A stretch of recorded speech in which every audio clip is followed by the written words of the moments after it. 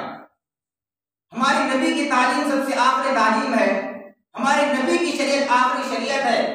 इस शरीयत के बाद कोई शरीयत नहीं आएगी, इस किताब के बाद अब कोई किताब का नुज़ूल नहीं होगा, कुरान करीम के बाद अब किसी दूसरी कुरान का या किसी शरीयत का नुज़ूल नहीं होगा। यानी हजरत ईसा अलैहिस्सलाम के मुतालिक या हजरत मेहदी के मुतालिक हजरत जिब्रील अलैहिस्सलाम को पैगाम लेकर नाजिल नहीं होंगे। तो जनाब नबी करीम सल्लल्लाहु अलैहि वसल्लम का पैगाम जो इन दोनों हजरात के मुतालिक है वो आखिरी है, और हमारे नबी का पैगाम ये है हजरत ईसा अलैहिस्सलाम के मुतालिक कि हजरत ईसा नबीना अलैहिस्सलाम जिंदा आसमान पर उठा लेंगे। मैंने एक आयत पर बिल्कुल मुख्तसर में बयान करूंगा। वक़ौली इन्ना क़तलना मसीह ईसा इब्न मरियम रसूलल्लाह, कि यहूद ने जो दावा किया कि हमने ईसा मसीह को कत्ल कर दिया जो कि अल्लाह के रसूल हैं, तो मजीद अल्लाह रब्बुल इज्जत आगे तहदीद कर रहा है कि तुम नहीं कत्ल कर सकते, तुमने उनको सूली पर नहीं चढ़ाया, बल्कि हमने तुम पर उनकी शक्ल को मुश्तबह कर दिया। हमने तुम पर उनकी शक्ल को क्या कर दिया, मुश्तबह, यानी कि हजरत ईसा अलैहिस्सलाम की एक शक्ल के एक आदमी को हमने पेश कर दिया और जिनको तुमने ईसा समझा और ईसा समझकर तुमने उनको कत्ल कर दिया। तुम ईसा को कत्ल नहीं कर सकते, तुम ईसा को कत्ल नहीं कर सकते। वइन्नल लज़ीना इख्तलफ़ू फ़ीहि लफ़ी शक्किन मिन्हु, और जिन चीजों में तुम इख्तिलाफ कर रहे हो उसके पास तुम्हारे पास कोई दलील नहीं, कोई सबूत नहीं, तुम महज एक गुमान के पीछे चलने वाले हो, तुम महज एक गुमान के पीछे चलने वाले हो। मजीद इसकी तरदीद कर रहे हैं कि तुम हजरत ईसा को नहीं कत्ल कर सकते, तुम हजरत ईसा को कत्ल नहीं कर सकते, और कुर्ब क़यामत यकीनन हजरत ईसा अलैहिस्सलाम का नुज़ूल होगा और हजरत ईसा अलैहिस्सलाम नाज़िल होंगे, और तमाम अहले किताब हजरत ईसा पर बैत करेंगे। हजरत ईसा के जो मानने वाले हैं यहूद और ईसा, यहूद का मतलब हजरत मूसा के मानने वाले और ईसाई का मतलब हजरत ईसा को मानने वाले, ये सब के सब हजरत ईसा अलैहिस्सलाम पर बैत करेंगे। इल्ला लयुमिनन नबी क़ब्ल मौती, कुरान करीम में ये अल्फाज आए हैं, अल्लाह रब्बुल इज्जत ने फरमाया इल्ला लयुमिनन नबी, जरूर भी जरूर ईमान लाएंगे यानी बैत करेंगे। इल्ला लयुमिनन नबी का मतलब यहाँ ये है कि हजरत ईसा अलैहिस्सलाम जब कुर्ब क़यामत नाज़िल होंगे तो न इनके पास अपनी कोई शरीयत होगी, न अपना कोई दीन होगा, बल्कि जनाब नबी करीम सल्लल्लाहु अलैहि वसल्लम की उम्मती बनकर आएंगे, जनाब नबी करीम सल्लल्लाहु अलैहि वसल्लम की शरीयत की पैरवी करेंगे। तो इनके हाथ पर बैत करने का मतलब अब ये होगा कि इस्लाम के मुवाफिक यहूद और ईसाई इनके हाथ पर बैत करेंगे यानी इस्लाम कबूल करेंगे। वयौमल क़यामत यकूनु अलैहिम शहीदा, और ये सब की सारी चीजें क़यामत के दिन उन पर क्या गवाह होंगी। और मैंने शुरू में एक हदीस पढ़ी थी, मैं थोड़ी उसकी भी वजाहत कर देना चाहूंगा, क्योंकि अलामात क़यामत कई सारे हैं, उनमें से बहुत से ऐसे अलामात हैं जिनका भी वजूद नहीं हुआ, जिनका ज़ुहूर नहीं हुआ, जबकि इन अलामात के ज़ुहूर के बाद, इन अलामात के वजूद के बाद ही ज़ुहूर महदी और नुज़ूल ईसा होगा। ये बात ज़ाहिर नशीर है कि हज़रत ईसा अलैहिस्सलाम नाज़िल होंगे, पैदा नहीं होंगे। हज़रत ईसा अलैहिस्सलाम को जिंदा आसमान पर उठा लिया गया था, तो जब इस तरह के अलामात अभी वजूद में नहीं आए तो ज़ुहूर महदी और नुज़ूल ईसा नहीं हो सकता। तो उन बड़े अलामात में से एक अलामत ये है कि कुर्ब क़यामत हज़रत ईसा अलैहिस्सलाम नाज़िल होंगे और पूरी दुनिया में अदल इंसाफ की हुक्मरानी कायम होगी, हर तरफ इंसाफ अदल ही अदल होगा। लयनज़िलन्न इब्नु मरियम हकमन अदलन, हज़रत ईसा अलैहिस्सलाम जरूर भी जरूर नाज़िल होंगे और पूरी दुनिया में इंसाफ कायम कर दिया जाएगा, अदल कायम कर दिया जाएगा। फलयक़्तुलन्न दज्जाल, वो जरूर भी जरूर दज्जाल को कत्ल करेंगे। दज्जाल भी बहुत बड़ा फितना है, आप इसी से आप अंदाजा लगा सकते हैं कि दज्जाल कितना बड़ा फितना है, जिसको कत्ल करने के लिए अल्लाह रब्बुल इज्जत एक पैगंबर को इंतखाब करेंगे, एक पैगंबर का नुज़ूल करेंगे जो हजरत ईसा अलैहिस्सलाम है और नाज़िल होंगे और दज्जाल को कत्ल करेंगे। फलयक़्तुलन्न दज्जाल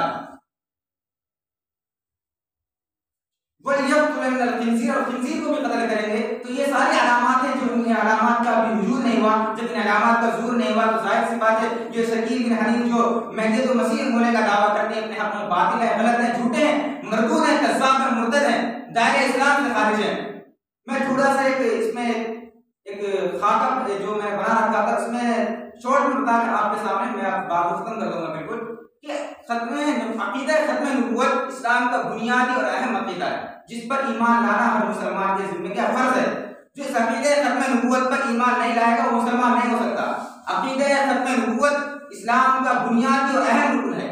कुरान और हदीस में इसको बहुत ही अहमियत के साथ और बहुत ही फजीलत के साथ जिक्र किया गया है, जिसका तहफ़्फ़ुज़ हर मुसलमान के जिम्मे फर्ज है, वाजिब है, लाजिम है।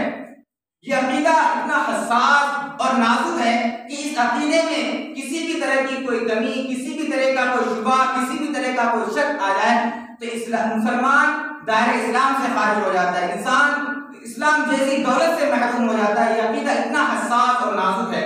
मेरे मुअज़्ज़ज़ दोस्तों, सामाईन किराम, मुसलमान इस पर सब कुछ कुर्बान तो कर सकता है, अपनी जान तक दे सकता है, मगर अकीदा खत्म नबूवत में आज भी आने नहीं दे सकता। इसमें किसी भी तरह की कोई शुबा, कोई शक को बर्दाश्त नहीं कर सकता।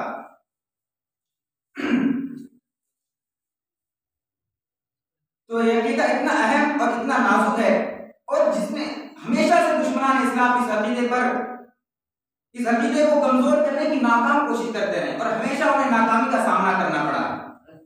और जितने भी इस मुस्तहकम अकीदे में हमला करने की नाकाम कोशिश की है तो अल्लाह रब्बुल इज्जत ने उसकी मौत को इबरत का एक निशान बनाकर, इबरत की एक अलामत बनाकर इस मुस्तहकम अकीदे की अज़मत और बुलंदी का एतराफ़ कराया है। तो मेरे मुअज़्ज़ज़ दोस्तों, ये चंद बातें थी कि हम इस तरह के फितनों से कैसे बच सकते हैं। इस फितने से बचने का हमारे पास एक वाहिद ज़रिया है, वो अक़ीदा ख़त्म नबूवत को मज़बूती के साथ पकड़ लेना। मैं इन्हीं चंद बातों के साथ अपनी बात को खत्म करता हूँ।